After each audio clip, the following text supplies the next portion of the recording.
চলো বন্ধুরা, আজকে হয়ে যাচ্ছে তোমার 8 তারিখ, জুনের 8। তো দেখো, আজকে রাতের ডিনারটা একটু মাংস করে নেব।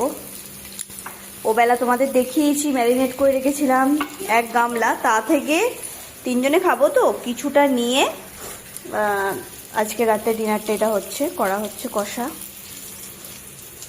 চলে এলাম বন্ধুরা, আমার কাজ কমপ্লিট, আজকে ডিনার কমপ্লিট। এই দেখো, কষা কষা মাংস। তো আমার ছেলে একটাই খাবে, এই যে লেগ পিসটা ওর হচ্ছে ফেভারিট লেগ পিস। আর একটা দাও মাংস। তো ঠিক আছে, তোমাকে একটু আলুও দিচ্ছি। ও ছোট কেন, একটু বড় দাও। বাপরে বাপ, দেখেছিস বাপি? খুব মজা লাগছে না? চলো আজকে রাতে ডিনারটা ফাটাফাটি হবে, তাই তো বাবি? আর